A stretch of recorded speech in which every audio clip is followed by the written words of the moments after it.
Hello everyone, welcome back to my channel Roy Roy ক্রিয়েটারে তোমাদের স্বাগত জানাচ্ছি বন্ধুরা। তো আজ আমি আমার ছোট্ট ছাদ বাগানের কিছু জবা ফুল গাছ নিয়ে চলে এসেছি। বুঝতেই পারছো এই জবা ফুলটা কোরাল জবা ফুল বা ঝুমকা জবা ফুল নামে পরিচিত।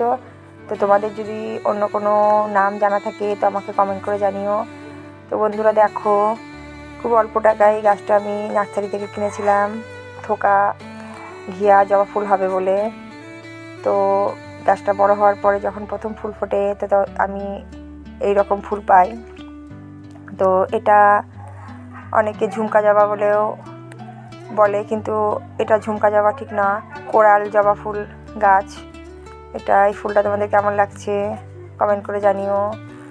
তো বন্ধুরা শীতকাল, তাই গাছগুলো জবা ফুলের গাছগুলো আমি সব ডালপালা ছেটে দিয়েছি, কেননা এই সময় ফুলের পরিমাণ খুব কম হয়।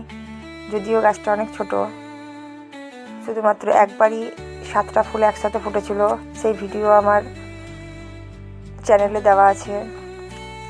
তো ফুলটা দেখো এই শীতের মধ্যে ফুটেছে। তো ফুলটা তোমাদের কেমন লাগছে আমাকে কমেন্ট করে জানিও। এই দেখো গাছটা আমি চারিধার থেকে ছেটে দিয়েছি। আমার বাগানে মোট 7 ধরনের জবা ফুলের গাছ আছে।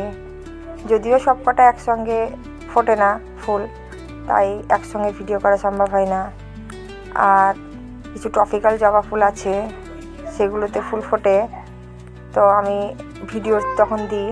তো বন্ধুরা শীতকাল সুস্থ থাকবেন, ভালো থাকবেন। আর তো আজকের মতন এতটুকুই, পরবর্তী ভিডিও নিয়ে আসবো, ততক্ষণের জন্য টাটা।